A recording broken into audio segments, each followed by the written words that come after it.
Hello and welcome to my final video on Dark Souls 3 after my blind Let's Play. This is my Dark Souls 3 review. I beat it about 3 days ago. I took a break for a few days to let all my thoughts settle, and now's the moment. I got coffee, I got water, and I got an hour on the clock, because that's how long you can record a video on the PS4. This is my first take. This is going to be my only take, unless something goes drastically wrong here. So I'm going to press through all this. This is not going to be some super structured review, or it will have a structure, but not maybe the typical structure where you go, you know, gameplay, then music, then this and that. I'm going to jump around.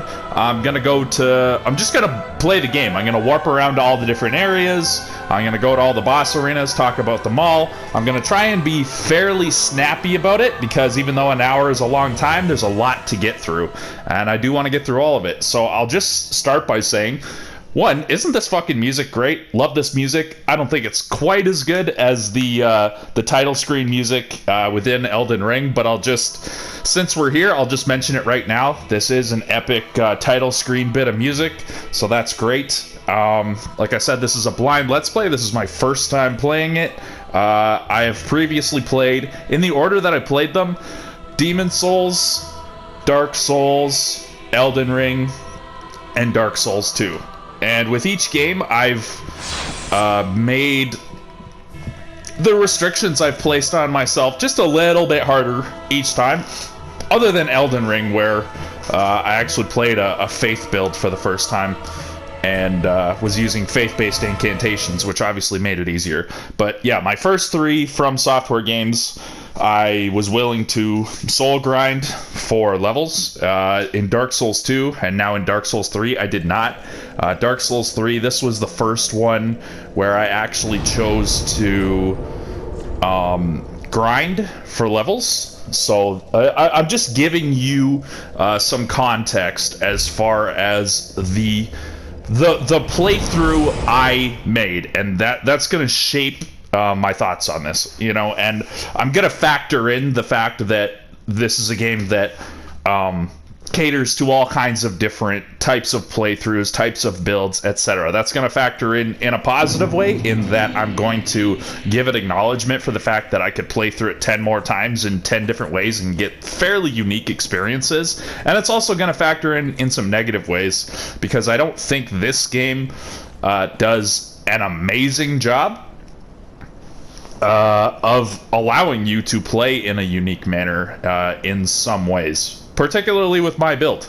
I started as the level 1 character for the first time ever, just to give myself a little... That was kind of the extra difficulty I gave myself over my Dark Souls 2 run, which I did previous to this. It was not recorded or anything, I just did it on my own. Which I used the exact same build in Dark Souls 2 as I did in Dark Souls 3, which was basically my favorite way to play that I've figured out, which is shielding and poking. So this game, I think I have all the weapons on me, basically. This game, I started off, you know, with the club. I think I sold it. The club that you get as the level 1 character. I used that until I got this rapier. I used that for a ways into the game. I was looking back at my Let's Play, and even up until the Crystal Sage, I was still using the rapier. Then for the majority of the game, I wound up using this spear. This was a great spear that I got off the Cursed Tree boss. And then at a certain point, I had to swap over to this Great Lance, just because it has longer range.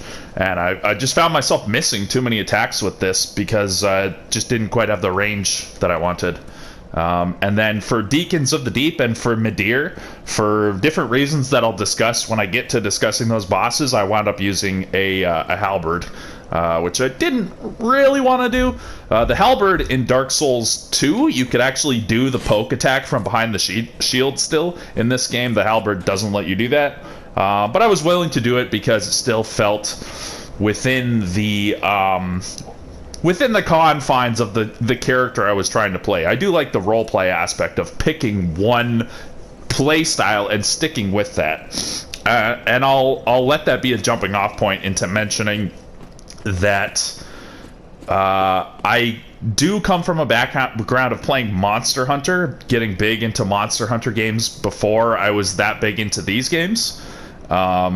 And I will say, like, Monster Hunter, for people who know those games, it has different weapon types, and those are basically your classes, the type of weapon that you choose. And you can swap out as you play, but typically each weapon type having its own entire set of mechanics and attack animations is like a really fairly deep play style that you want to play with for quite a long time.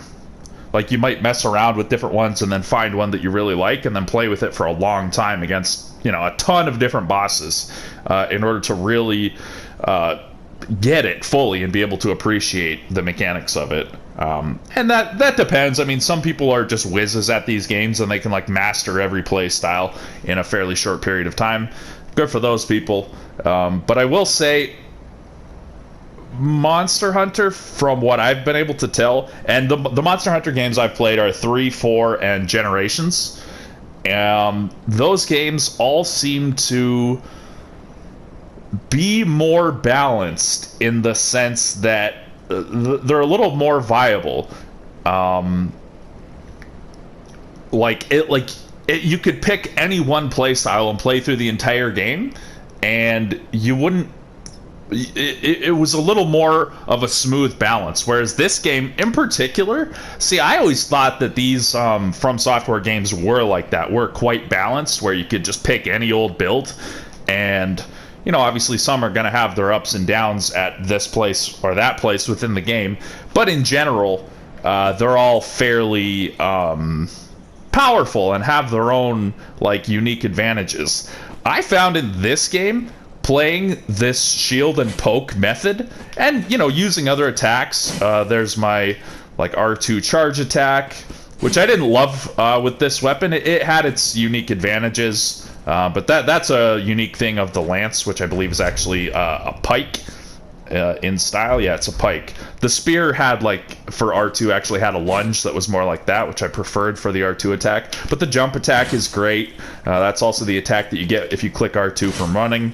I like the moveset, but I found, like, locking on to the enemies in this game, like, you just miss a lot. Like, it doesn't seem like that much. I might only miss 1 out of 10 times, but when the game is that fucking hard and your lock on, you know, has you missing the enemies, it really felt like this game I would have had half or less frustration if I had obviously been playing a magic build, which is, like, kind of the easy mode, right? But even if I had used, like, a great sword, which I know is a very popular build, or a straight sword, or any build that has more, like, slashing, even if I had probably used this, I would have done a lot better, because it has more of a wide coverage. Yeah, using the poking for multiple reasons wound up. I felt like I was playing on extra hard mode. But anyway, so I'm gonna go through every area, talk about the areas. I'm gonna warp to every boss arena, talk about the boss arenas. I'll talk about graphics as I go. I'll just say the sound design in this game, chef's kiss. I thought it was excellent. I'll talk about it in certain bosses, but certain bosses really, like, made you actually use your ears. Like, you know, I'm wearing headphones, and I found that I was really using my ears to, like, find the boss when it was, like, warping around or going invisible in certain bosses. Oh, that's kind of a cool shot. Yeah, so here we are in the very first intro area. This is a fine area, has zero complaints with it. It was fun, you know, just fighting the basic enemies in it. Good little tutorial messages on the ground. The enemies in the beginning weren't too easy or too hard. I liked that there was a big crystal lizard off to the side that gave you a reason to either, like, try and grind it out at the start, or do what I did, which was come back after 5 or 10 hours, kick its ass. Thought that was a cool little touch thrown in. I will say, I appreciate that they went for a theme and stuck with it in this game, which was, like, Ash. That's one of the big themes of this game, Ash, and then, like, Ember's Cinder. I don't love the gray grayness of everything, but I grew to appreciate it over the course of the game. It's not my favorite thing to look at, but I can appreciate that that was their theme and they stuck with it. So I will say that. The graphics, I'll say this throughout, the fucking backgrounds look unfucking real. They just look so good. They're obviously 2D backgrounds, but the art on them, oh, look at that. Maybe they are 3D, and maybe it's just using shaders. I don't know. They looked kind of like 2D paintings to me. Maybe they are 2D, and they just have some kind of shader on there that adds, or maybe that's not even like a reflection. Maybe that's actually the graphics breaking slightly the way I'm seeing the light change on there. Yeah, that could be the graphics breaking, actually. I don't know. Regardless, however they did it, the skyboxes, the backgrounds look fucking amazing. They are a little... they kind of look like they fit with the polygonal, like, 3D graphics of the environments you're in. When you look at them too much, they kind of start to look like very much separate from this. You can really tell that it's two different graphical styles, but it kind of works because it just makes it look like it's sort of like a little bit blurred because it's so far away. So yeah, I'll say that throughout, and I will show off the backgrounds throughout. We're already 11 minutes into this, so I got to keep this moving. Iodex Gundyr, very cool first boss. I was kind of surprised that they made you beat the first boss, but then I remembered, like, it depends. It changes game per game, right? Like Elden Ring, Demon's Souls, those games let you just kind of lose to the first boss, and it's just like your intro to, you know, this game's going to kick your ass. And it's only optional to beat the first boss or not. But then I remembered, like, Dark Souls, they make you beat the first boss, whatever that thing is in the Undead Asylum. So yeah, I probably got my ass kicked 3 or 4 times by this guy until I figured out his movement patterns. This guy and, you know, the Champion Gundyr version of him later. Great boss, really enjoyed it. I will say, throughout this entire series of games, my favorite kind of enemy is the, like, humanoid type of enemy. That's one of the things that attracts me to these games most. I love the difficulty of them. I love the mood of them. I love the lore and all that. There's a lot of great things to love about these games. But one of the things I love the most is absolutely the human-on-human combat. It reminds me of The Legend of Zelda 2, the way the knight combat was like it was almost like fencing. It's very strategic, it's very back and forth, and I just really like it. So this boss, the way he's wielding that giant fucking halberd at you, and he's got his, like... Okay, so here's something with this game in particular. That Iodex Gundyr and Champion Gundyr did well, but a lot of enemies I found did not do well for my tastes. Iodex Gundyr actually had, like, a character, a personality, where I felt like as I watched him do his attacks, all of his attacks conformed to one theme. Like, I could get to know the way this particular individual liked to swing his weapon and liked to flex his muscles and liked to attack.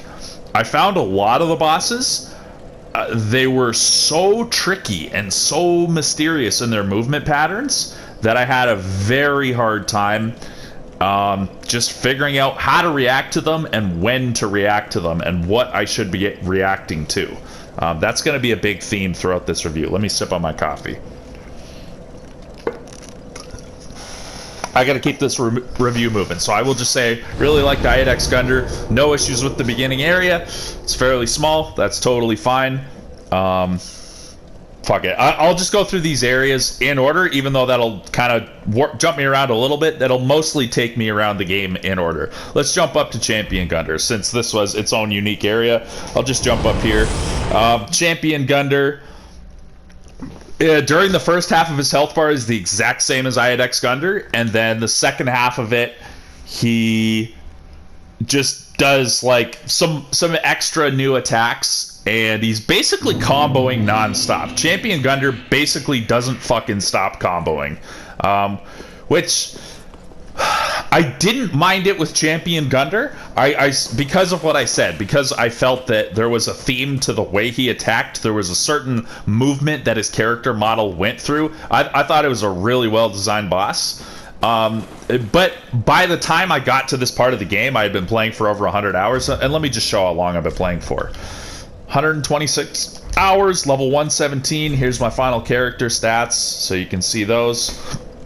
By the time I got here, I was just very tired in my soul of the bosses that never stop comboing.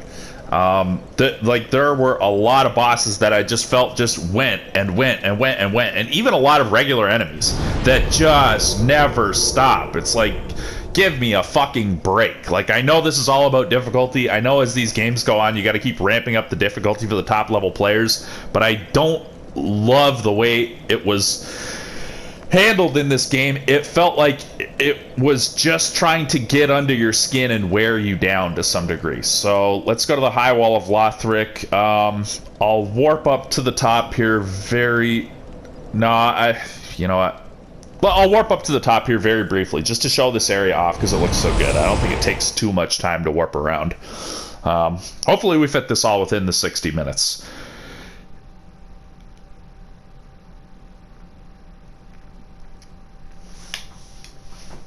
This area, I quite enjoyed again. I thought this was a really cool area. This brings up another point about this game. So I guess I should warp to the Firelink Shrine at some point too. I will get there. One thing I did not love about this game, that thing is so cool. The way, I don't know if that appears after a certain point, because I feel like when I first got to this area, it wasn't sunset. So maybe it's once you beat the dancer and get to the main part of the castle, maybe that eclipse shows up. Or maybe once you beat a certain number of Lords of Cinder that happens, something like that. So this was, I think, like a brighter sky with daytime and stuff. When you first get here. Regardless, very cool area. My favorite areas in these games are the castles. You know, Castle Boletaria, Stormvale Castle, Drangleic Castle, super cool. So no issues about this area. I thought it was really kind of like neat enemy-wise and storytelling-wise that there were those like Resident Evil kind of enemies here that had like shit kind of bulging out of them and these giant appendages. Looks like you're fighting the Tyrant from Resident Evil. Even Iodex Gunder, I think, had some kind of like element of that. So, and then these things like sticking up out of the ground that are kind of like attached to the tree roots and stuff. You could tell there was some weird shit going on here. I thought the theming was great. Thought the castle area was great. So here's the thing about this game. I thought a lot of the individual areas had really cool area designs. The way, you find multiple ways to get to the same place. You unlock shortcuts and you realize that certain areas connect to one another that you didn't realize at first. I love that in these From Software games. I thought the individual areas, such as this one, did that well.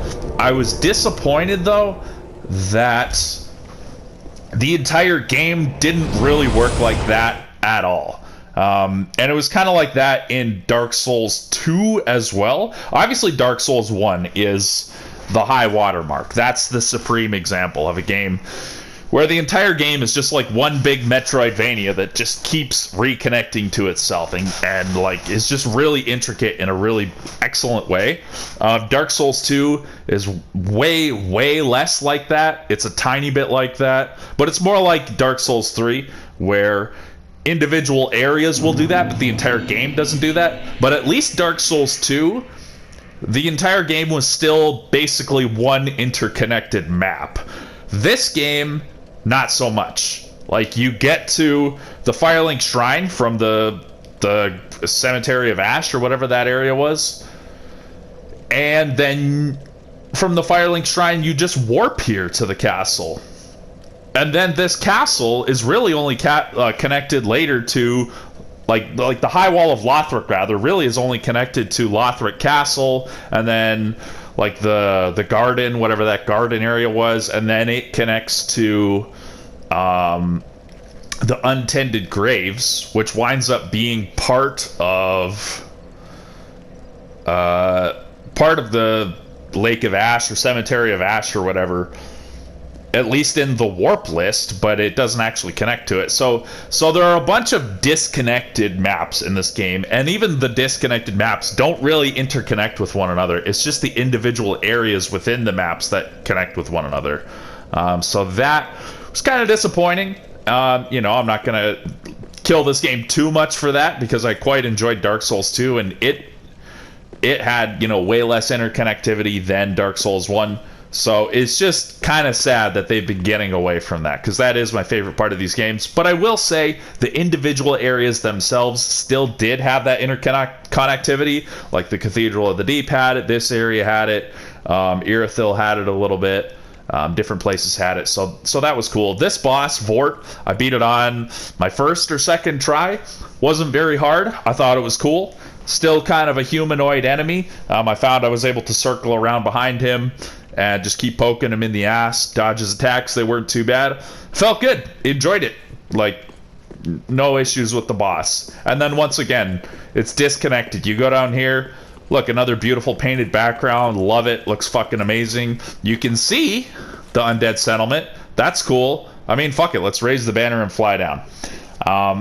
But yeah, then you're just disconnected, so you come here. Now, the Undead Settlement, this area is connected to, what, like the Woods of Crucifixion, which connects to the Cathedral of the Deep in one fork, and then Faron Keep in the other fork. That's another thing that this game I felt lacked a lot, compared to certainly Dark Souls 1 and Dark Souls 2 had this as well, which was a sense of branching paths. I felt very little in terms of like options as far as where I could go in this game.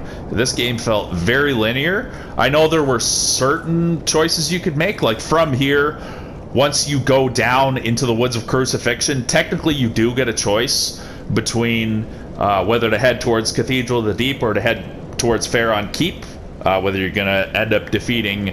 and then the Cathedral of the Deep leads you towards Irithyll, right? And then Irithyll leads you to the Irithyll prison, so you kill Aldrich there, and then you go defeat Yorm. I'm getting a little bit ahead of myself. But basically, like, I had already, like, defeated one entire fucking branch before I even found Faron Keep. So that was kind of on me. But yeah, there was a little bit of branching path, but not that much. And that was another thing that I missed from the previous games. So this area was cool. I like the human settlement areas, but the thing about this area is I found everything just looked very samey. So even though it had some interconnectivity in it, I liked, like, when I got into the sewer and found the shortcuts using the sewer. I liked the tower where you could go up and talk to the giant, and I think that stopped him from firing the arrows at you. I never went back to the arrow area to check, but I think that's what that did, so that's cool. The onion guy, like him coming and fighting that fire demon with you, I thought that was great. And yeah, even like getting the arrow shot at you was annoying, but it was cool. There was the enemies in this area. You start to fight with like shit on their backs, so you can't backstab them. I thought that was a neat little difference maker, like between things. Oh, I guess all the skies are like this sunset color. It's cool that you can look up at Lothric Castle. But yeah, I just found everything in this area looked so fucking samey. I got sick of looking at the same brown everything.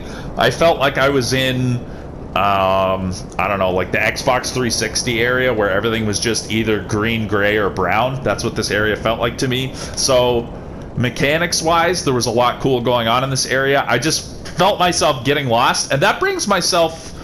allow myself to introduce myself. That brings me to...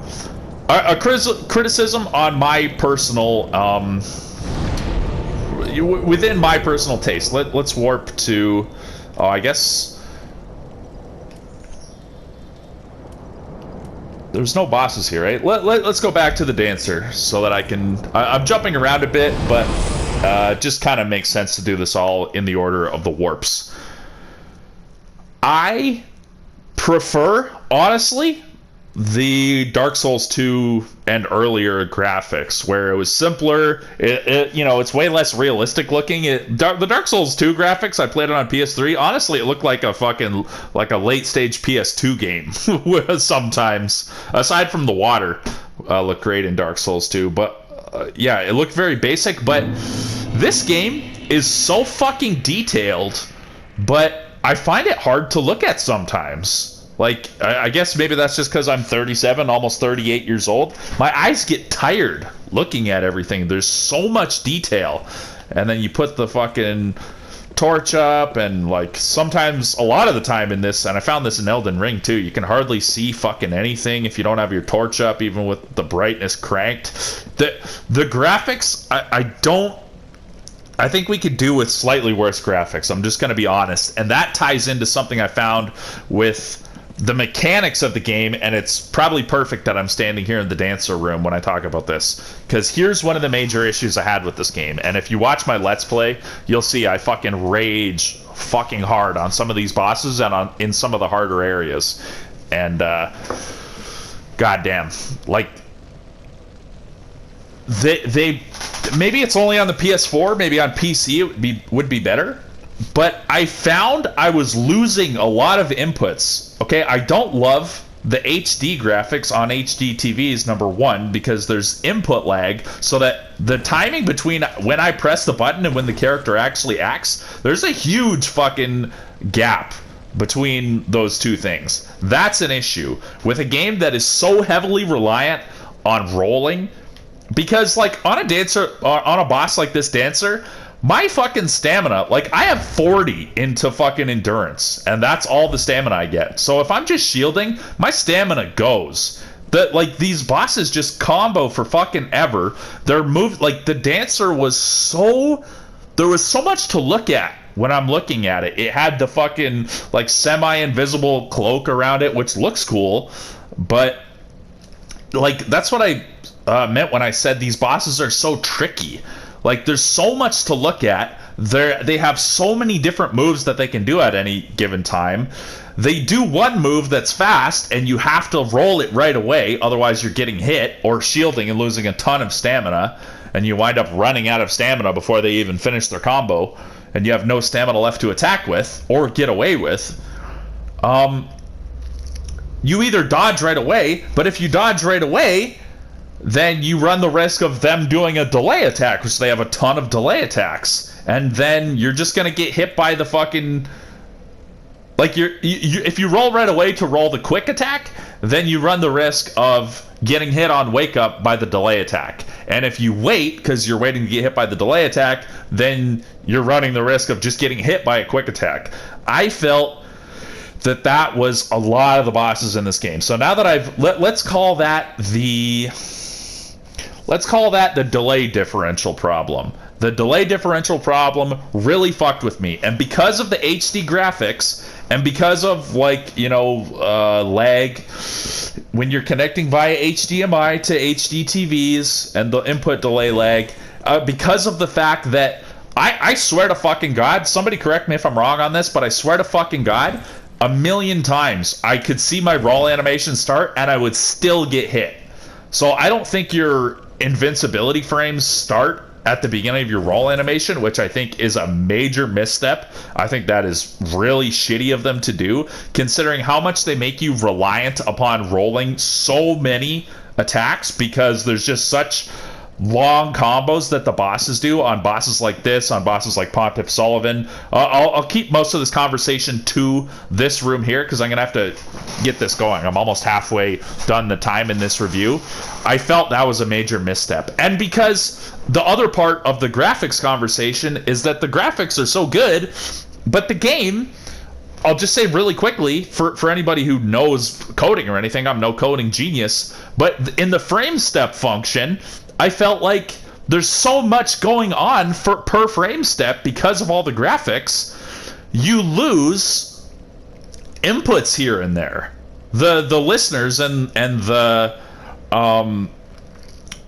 basically the send and receive functions of the coding of the game, where it's listening for your button input and then sending the input to where it needs to go. I felt like just certain things were getting missed in the same way that certain frames will get missed if there's a bit of slowdown, right? If there's too much going on, there's a little bit of slowdown. That doesn't bother me so much. I'd rather see more slowdown, and I would rather see less graphical flair, even though it looks cool. One, it's a little bit too much for my eyes to look at, as I was saying, but I felt like there was, between the input delay and the lag from pressing to rolling, the delay differential, where there was just all these wide variety of different delays with the monster's attacks. And like I said with Iodex Gundar and Champion Gundar, I felt like there was a theming where the longer I looked at that boss, the more I could tell, oh, now I get when I have to press the roll. So many bosses like the Dancer were just so tricky, I couldn't figure it out. And there were other bosses like the Nameless King and many other bosses where they do these charge attacks where they're not moving at all during the charge. See, some of the bosses charge and you can see them just slightly moving during the charge, and then they thrust, and you can tell based on how far they are into their little kind of like Goku-esque charge where they're moving. It helps your eyes coordinate with your sense of timing to know when you need to roll. A lot of the bosses, they just sit still while they're charging in this game, so you're purely reliant on timing to just memorize the timing of it, which I didn't love. So between the input lag, the sometimes missed inputs because of too much going on per frame step in the coding because of the intense graphics and stuff, between that and the fact also that there was the crazy delay differentials with no like visual indicators a lot of the time to tell you when you need to roll, plus the fact that your roll doesn't have iframes once the animation starts. It waits a little bit, like a few frames for the iframes to start, making like disconnecting your brain from the button press, from the dodge even more. It was just too much. I found it very frustrating, very, very frustrating. And it would have been different if I could be more reliant on shielding. But I found it hard to rely on shielding a lot of the bosses because they just comboed for so fucking long. Or you, like, they would combo for a long time sometimes, so you just wouldn't know when the combo was going to end and when it wasn't. Some of the bosses I eventually started to figure out how it could go, but a lot of it was like custom combos where they could just choose different endings for different combos, and you never really knew if they were going to extend it, so you couldn't reliably punish a lot of the time, I found. You know, I know different people feel differently than me. There was a guy who was commenting on my videos saying that he really got into the rhythm of this game, and he started to like really figure it out after a few playthroughs, and he really enjoys the rhythm of this game, and like he had it figured out. I don't know if he's wrong or I'm wrong, but this is just how I feel about it. This boss was cool. It was quite easy. I thought it was cool that it was a themed boss. This is like the old king. I beat this like after I beat the Twin Princes, so it was cool to come down here. I didn't find the secret passageway to the Untended Graves in Champion Gundar organically, but I'm not going to fault it for that. I do love like the secrets and stuff in these games. I think that's very cool. So somebody told me in a comment where I had to go to find Champion Gundar, so I found that way. That was really cool. Let's keep moving on. So Undead Settlement. So this is one of the places Undead Settlement led to. Crystal Sage. Let's go here. So this area I thought was cool. I enjoyed it. The swamp. I thought the way you couldn't run in the swamp and you could only roll, and there was the giant fucking crabs in the swamp. I thought that was a bit much. I definitely lost some souls out there that I didn't really know how I could have fought the crab more effectively, because like I'm like trying to roll around. It's making you fucking slow roll because of the muck. So that part I didn't love, but most of this area I thought was great. I enjoyed fighting the enemies out in the woods, exploring the little swamp. You see the part with the crystal lizard on the other side of the door, where eventually you get to the other side of it after you explore Faron Keep. Thought that was cool. This boss, Crystal Sage, I enjoyed. The first half of it was like quite easy because you could just like rush it down and you would force it to warp away. Sipping on coffee. The second stage of the boss, I got janked a few times, which I didn't love. that like you just don't know which one's the real one, which is fine. Like that's a standard classic boss mechanic, that it multiplies into a bunch of forms, or like in a bunch of clones, and you have to figure out which one is the real one. But they were just all attacking you and just firing these big powerful magic bolts at you and shit. It's like that was another of my complaints with this game, is there's so much where they just add an element of chaos, and like basically I'll just lump it under chaos, whether it's the tricky unpredictability of things like the dancer, where you can't tell very easily what the fuck it's about to do even after fighting it for a while. The like multiple shit going on at once, like the twin demon prince boss, where it was just like they like really throw out a lot of massive hitboxes, and once the hitboxes of the demon princes get desynchronized, then there's just like constant giant hitboxes, and it's really hard to fucking survive.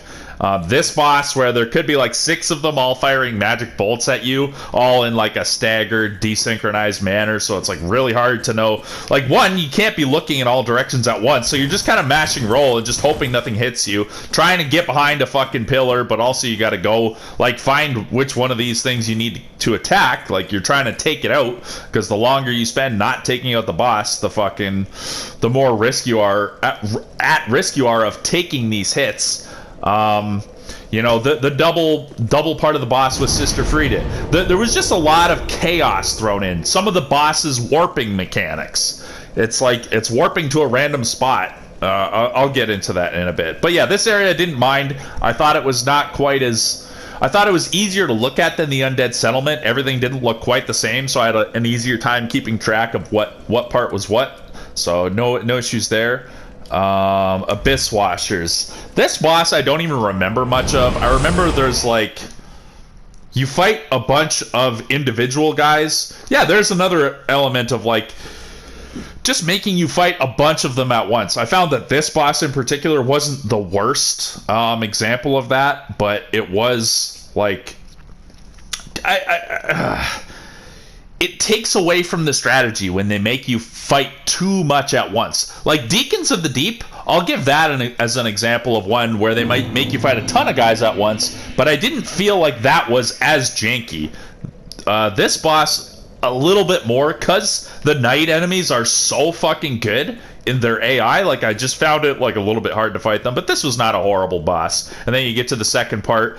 There's something that is true of all these From Software games, is like the multi-phase bosses, where the further like the first phase is hard and then the second phase is really hard. There's a lot of bosses like that in this game, where like Sister Frieda's a great example, where the third phase was not even like the hardest thing in the world. If the third phase would have been the first phase, it wouldn't have taken that long to figure it out. But it's the fact that you have to go through the first 2 phases every time to get to it. Just takes forever to learn the first phase, because if you fuck up a dodge, you could easily get one shot in the third phase, especially with that double scythe grab she does, where she just fucking beheads you. Yeah, this boss I had to switch off to. Like, I was really struggling in this boss with this poke, where you can really only hit one enemy at a time most of the time. I thought the idea for the boss was super cool. The way it makes you find which one is possessed by the red soul, and then after you get half of its health down, you fight like the real Deacon of the Deep, and like the other deacons are like trying to surround him. Cool idea for a boss. Couldn't beat it until I switched off to a halberd. I think I used the red halberd or something like that. Once I switched off to a halberd, where I had a sweeping attack animation, I took the boss down within a couple tries. So once again, I feel like they've really punished using poking weapons in this game. Like, I feel like my attacks just missed so often with poking weapons. There were so many encounters where you're fighting multiple enemies, where it would just be a lot more convenient to have a sweeping weapon. I feel like they didn't balance this game towards poking weapons. Like, if you want to play this game on hard mode, try it with a fucking spear. Try it with a pike. Try it with a fucking rapier. That's what I have to say about that. High Lord Wolnir, did not mind this guy at all. Catacombs of Karthus, I barely remember that area. Is that the area? I barely remember this area, honestly. Oh, the Cathedral of the Deep as an area was cool. I enjoyed it. I thought that was a great area. I wasn't able to find Rosaria's bedroom until like way late in the game. I actually had to like ask somebody on Game FAQs to give me a hint, and they told me it was a ladder. And then I found the ladder, and I kind of kicked myself. I should have found that ladder on my own. So that was nobody's fault but my own. I had to respec my character because I put so much fucking. I had put like 48 into Vitality to just get more equip load to equip heavier and heavier armor and equip heavier and heavier shields. Didn't wind up working for me. I did way better after I respec'd and put a lot more points into Vigor to have more health.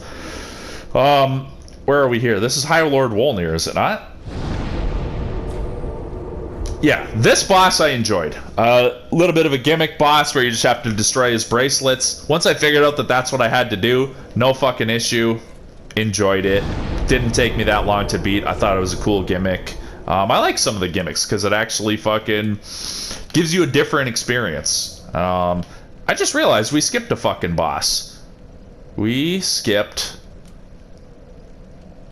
Pit of Hollows. Oh, they didn't name it after the boss. This boss, the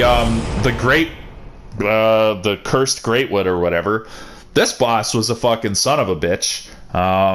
But like the first phase wasn't that hard. Once again, the jank of just being surrounded by a shitload of enemies. I prefer fights where it's more strategic. Like a game that's like strategic combat like this, I prefer not to be just, you know, in chaos. I compared it several times throughout my Let's Play as to the difference between Super Monkey Ball 1 and Super Monkey Ball 2, where Super Monkey Ball 1 is like a masterpiece of precision, like platforming design, and then Super Monkey Ball 2 is like still a fun game, but it's not a fucking masterpiece the way number 1 is, because number 2 just threw in like just platforms that move insanely fast, like shit flying around that's just moving faster than the human eye can even like see or react to. So that was kind of how I felt about this game, is like there was a lot of the precision excellence of the combat, but most of the bosses they threw in just a little bit of bullshit, just a little bit of chaos, a little bit of randomness to fuck with you. So this boss, they had some of that chaos in the first half. The second half, where you're underneath, there's nobody else fighting you. And I found it pretty fucking hard, but I eventually adapted and figured out that I had to just like really play ultra conservatively, and I just had to learn its animations, because you can only attack after a while you can only attack the arm, right? And I found it could just like kill me super fast, and it's an early game boss, right? I don't have a lot of Estus, I don't have a lot of health, and like you can attack like the pustules on its front and on its back, but then once you destroy those, you can't attack them anymore, and you have to attack its arm, and its arm only comes down after it attacks you, and it stays down for a very short period of time. So I found it very hard and precise, but overall not a bad boss. It was very satisfying once I killed it. It wasn't really that janky. It was really relying on you getting to be able to predict it. So really no major issue with that boss. Did enjoy it. Irithyll. I'll just warp to the beginning here. Just really quickly, this area is one of the most beautiful areas in the entire game. Absolutely love it. The way it looked. This might have connected to... Where did this connect from? This might have connected from Undead Settlement. I can't remember how you got here. But you had to have that doll that you got from beating the Deacons of the Deep, I think, and then that allowed you across that bridge. Like, that just looks so fucking cool. But the bonfire across there, the first bonfire, well, I guess it's technically the second bonfire in this area, between that bonfire and the next one, holy fuck, do they run you through a fucking gauntlet of fucking hard fucking enemies. And like fighting like a bunch of enemies at once that are all like super hard knights. If they would have allowed you to fight all the enemies in that area one-on-one, because they were hard enemies, I would have enjoyed it a lot more. Let's just do it. I'll just fucking run through it. I'm kind of running out of time here, but I just want to show this. So one of the complaints that I heard people saying about this game that makes sense in retrospect after playing it, and it's funny because people... I feel like people bitched about Dark Souls 2 and said, you know, there's too much jank, too many, like, multi-enemy encounters. I didn't find that was that bad in this game. I found that bad in this game. This fucking bonfire. Let's look at all the fucking enemies you have to run past. And yeah, so people said one of the things about this game is you just wind up running past a lot of the enemy encounters, running from bonfire to bonfire. And that's what I found. 3 of those guys there. And look at their crazy fucking long combos. They're hard to predict. They can hit you from way far away. Every enemy has the fucking lunging power of fucking Hercules in this game. And then you go up here, and you got these guys, but then you got this fucking super hard motherfucker who can fire spell you from a million miles away with a bunch of other guys. It's just crazy. It's just fucking crazy. And then you got these guys up here, and then you're like... I mean, I like to play these games. These games remind me of the experience I don't get from Resident Evil anymore. These games remind me... Oh shit, I missed a crystal lizard. Would you look at that? Let's go back to the Firelink Shrine to just talk about that. I'm at 45 minutes, so I gotta rapid fire through the rest of this stuff. I play these games like the old Resident Evil games. I like going slowly and methodically and not running past everything. And I found there were a few areas like that part, like a certain section of the Ringed City, where I just had to run past everything and I didn't love it. This area, I love the Firelink Shrine, love all the characters here. It's funny the way every character like chuckles after they talk to you. Like they have some kind of creepy laugh. Like I know that's not just in this game, it's in a lot of these games, but this game really emphasized it, I found. Love the Shrine Firelink Maiden. I love the Faith girl that calls you Champion of Ash. She was sweet. I love that the opening cutscene shows you all the bosses you got to defeat, and then the thrones are right here. That was very cool. I thought it was interesting that there are 2 other Firelink Shrines in this game. I didn't know exactly what the deal was with that. But I thought that was cool. I thought it was cool that you could buy the tower key from the woman out here, and then you could explore the tower outside of here. I still haven't figured out how to get the one item that's sitting on the one fucking grave where you have to drop off of a bridge to get it. But yeah, these thrones are cool. Previewing the bosses, I thought it was interesting. Most of these From Software games, from the beginning of the game, they'll point towards the end of the game, but then once you get there, you actually find there's more to the game. This game, once you defeat the Lords of Cinder, then you go to the Flame of the First Kill and you fight Soul of Cinder, and the game's over. So I thought it was interesting that they decided to actually end the game when it seemed like the game was going to end, which is not the norm for these games that I've found. But yeah, I thought that was cool. Enjoyed the Firelink Shrine. Good area. Still hard to navigate in some ways because it's like this weird like spiraling multi-level place, but that's not really a complaint. Thought it was cool. Pontiff Sullivan, this was not the worst. See, I like this enemy because he's like a humanoid enemy, but again, just like the custom combos, the crazy long combos, the hard to predict fucking movement patterns, just a bit of jank. I actually found the second phase of this boss to be a little bit easier than the first phase because whatever, like he would have his clone, right? So it seemed like, holy shit, this is even harder. He's got a clone with him to help him attack. But basically every attack he does, the clone just copies him. So I found the second phase actually easier to predict. So he was like my favorite of the jank bosses, or my least favorite of the humanoid, like more predictable bosses. You know, he was not too bad. The fact that they give you fucking Anor Londo again in this game, I want to warp there, but I'm kind of running out of time, so I just got to go quick. The fact that they give you Anor Londo again in this game, just briefly, I thought was insanely cool. I thought it was cool. This game does way more callbacks to Dark Souls 1 than Dark Souls 2 did. And it even gave a couple of throwbacks to Dark Souls 2. I thought all that was brilliant. The return to Earthen Peak from Dark Souls 2. The final boss being Soul of Cinder, kind of being like Gwyn Lord of Cinder-esque boss. I thought was very cool. This boss I got stuck on for a long time. I really enjoyed it a lot, but again, so the sound design aspect of this boss was cool, the way it would warp around, but I could sit and listen on my headphones and hear where it was and just find it right away. Thought that was cool. The part I didn't like about this boss was the big spray of magic bolts. I just found them like impossible to consistently dodge all of them. I thought that was annoying. The fact that after you beat it, you get to go up here. This is basically the room where you fight Ornstein and Smough. I didn't realize that as I was fighting it, but when you go up to the amazing chest ahead room up there and you get the Sun Princess ring, and you go to the room where the Sun Princess was in Dark Souls 1, it all came together for me, and I realized, I kind of re-realized the layout of Anor Londo and realized where this all was. I thought that was really sweet. Let's keep going. Irithyll Dungeon reminded me a lot of Tower of Latria from Demon Souls. I thought that was cool. I detested the enemies with the branding irons that could reduce, like, basically just being near them reduced your fucking max health down to like a smidgen, a fucking sliver.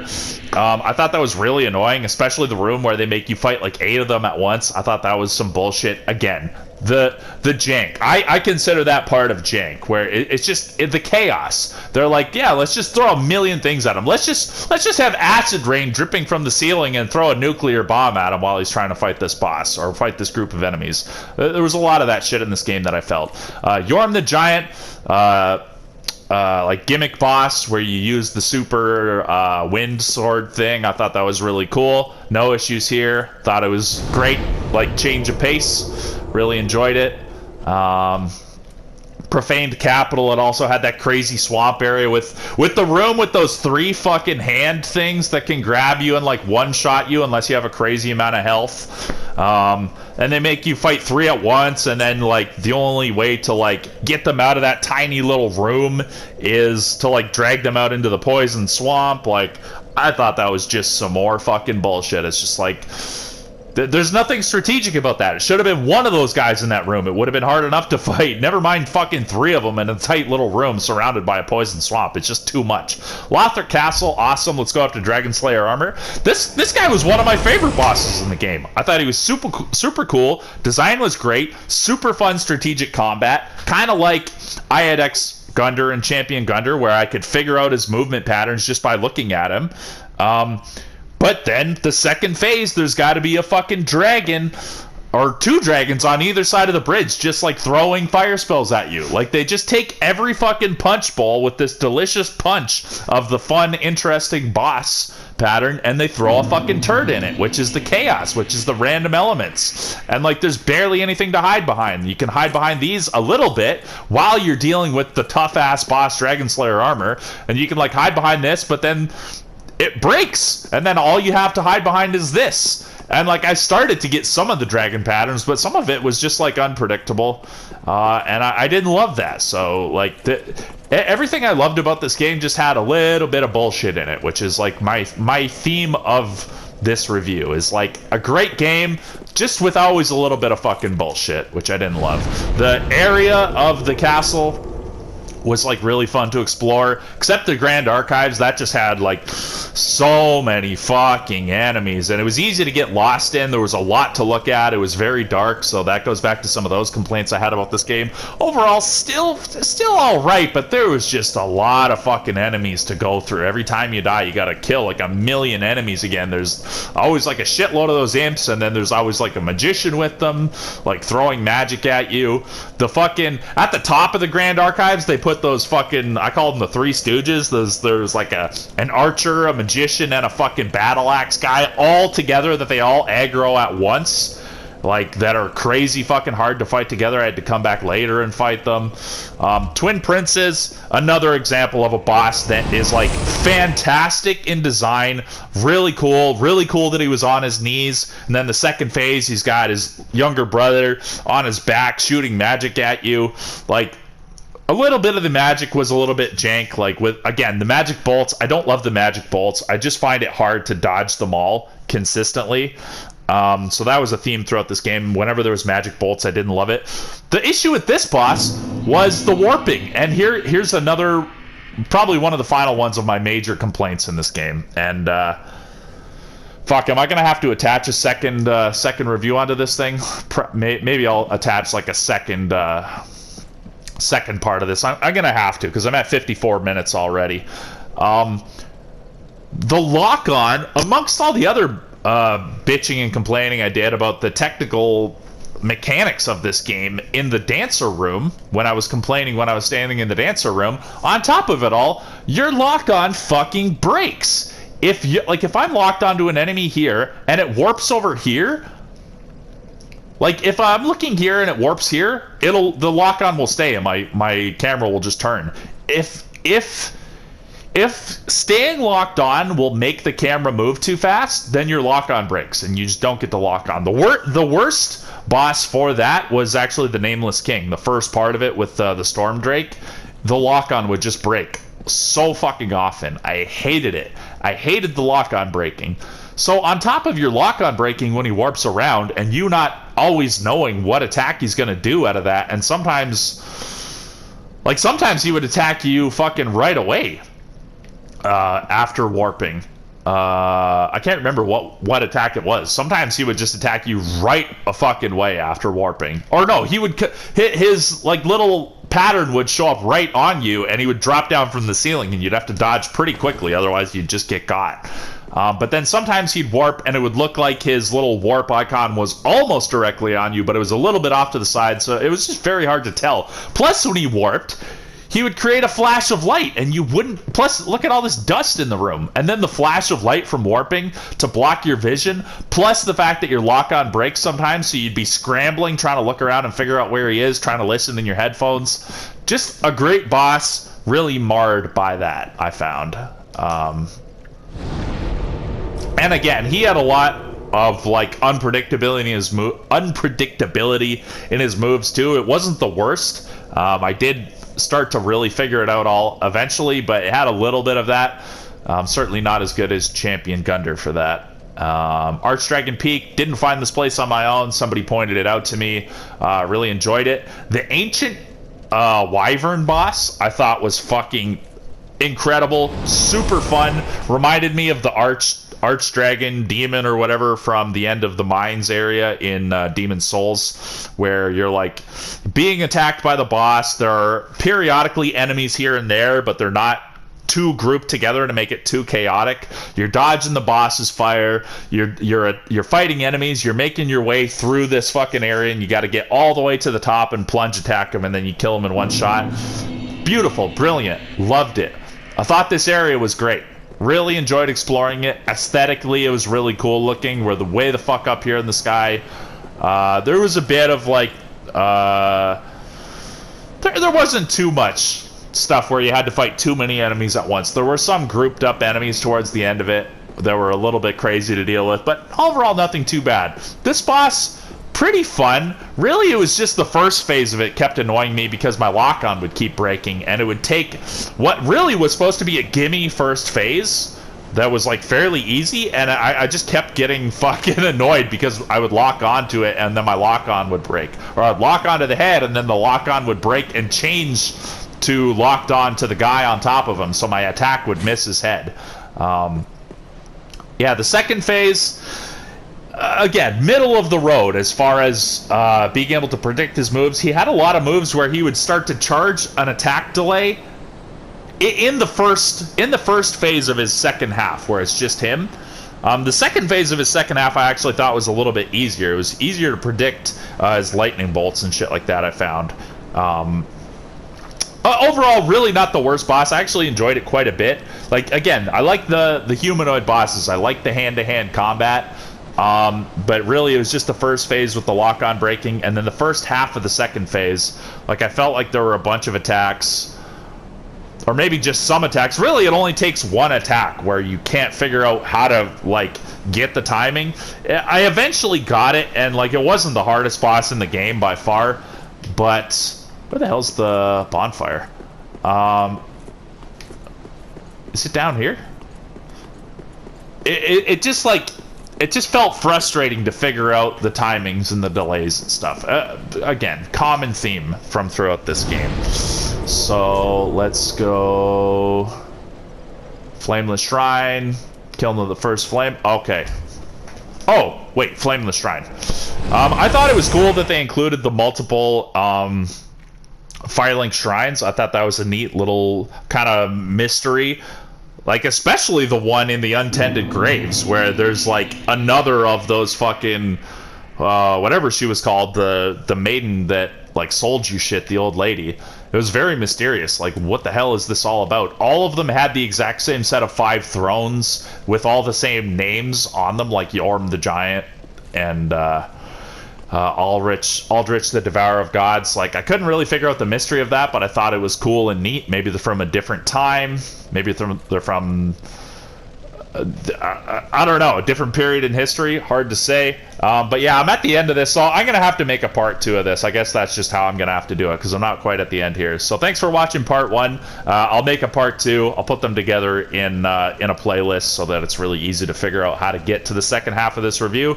And that's it. See you in the second half.